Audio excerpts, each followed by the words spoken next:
ভারতের মহাকাশ গবেষণা সংস্থা ইসরোর তরফ থেকে চন্দ্রযান-3 অভিযানটি লঞ্চ করা হয়েছিল। ভোর 2:35 14 জুলাই শ্রীহরিকোটার সতীশ ধাওয়ান স্পেস সেন্টার থেকে LVM-3 নামক একটি রকেটে করে চাঁদের উদ্দেশ্যে চন্দ্রযান-3কে পাঠানো হয়। বাই দ্য ওয়ে, আমি স্বাগতা। আজ আপনাদের সাথে শেয়ার করব এই ভিডিওতে চন্দ্রযান-3 সম্পর্কিত কিছু তথ্য। এটি ভারতের তরফ থেকে পাঠানো হয় তৃতীয় চন্দ্রযান, যেটি পাঠাতে প্রায় 650 কোটি টাকার মতো খরচ হয়েছে বলে জানা যায়। এখনো পর্যন্ত চাঁদের 3টি দেশ আমেরিকা, চীন ও রাশিয়া চাঁদে সফলভাবে সফট ল্যান্ডিং করতে পেরেছে। চন্দ্রযান-3 14 জুলাই 2023-তে ছাড়া হয় ইসরো সংস্থার দ্বারা। এর থিম হলো science of the moon.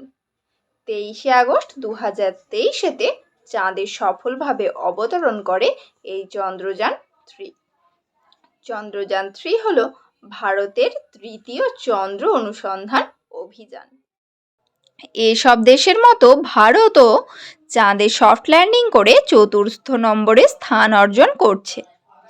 August মাসের 23 তারিখে চন্দ্রযান-3 চাঁদের মাটিতে পা রেখেছে এবং সেখানকার মাটি সম্বন্ধে গবেষণা, জলের সন্ধান এবং সেখানকার মাটিতে ভূমিকম্প হয় কিনা এই বিষয়ে গবেষণা করে ইসরোকে খবর পাঠাবে। চন্দ্রযান-3 চন্দ্রের দক্ষিণ অংশের ভূমি স্পর্শ করে। চন্দ্রযান-3 মিশনের নেতৃত্ব করেন সি ঋতু কারিধাল এবং এর ডাইরেক্টর হলেন মোহন কুমার।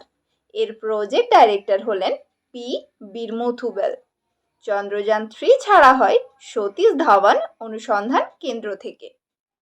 এই চন্দ্রযান-3 আমাদের প্রত্যেক ভারতবাসীর জন্য গর্বের যে আমাদের মহাকাশ গবেষণা আজ চাঁদে পর্যন্ত যেতে সক্ষম হয়েছে এবং এই গবেষণায় চন্দ্রযান-3 সফল হলে ভারতের মহাকাশ গবেষণা আরও শক্তিশালী হয়ে উঠবে।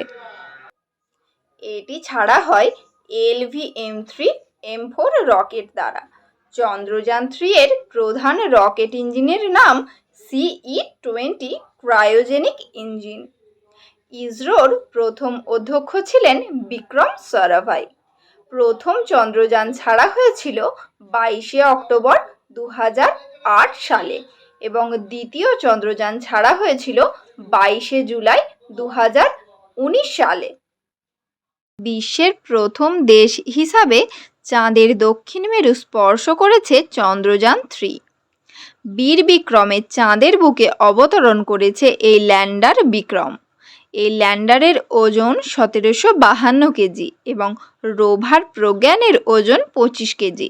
এছাড়াও প্রোপালশন মডিউলকে সঙ্গে নিয়ে চন্দ্রযানের মোট ওজন 3900 কেজি। গত 14 জুলাই তা পৃথিবী থেকে ধীরে ধীরে চাঁদের পথে পাড়ি দিয়েছিল। চন্দ্রযান-3-তে 3টি অংশ রয়েছে: বিক্রম নামের একটি ল্যান্ডার এবং চন্দ্রযান-2 এর মতো প্রজ্ঞান নামের একটি রোভার এবং একটি প্রপালশন মডিউল।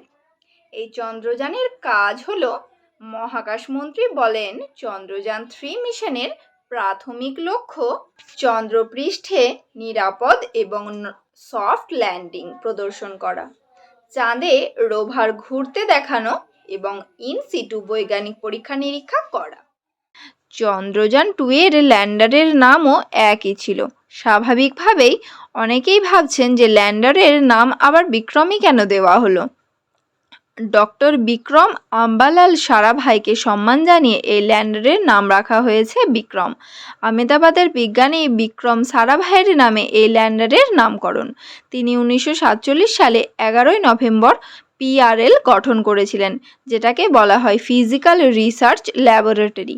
1966 সালে তিনি আহমেদাবাদে কমিউনিটি সায়েন্স সেন্টার চালু করেছিলেন, যা বিক্রম সারাভাই স্পেস সেন্টার নামে পরিচিত।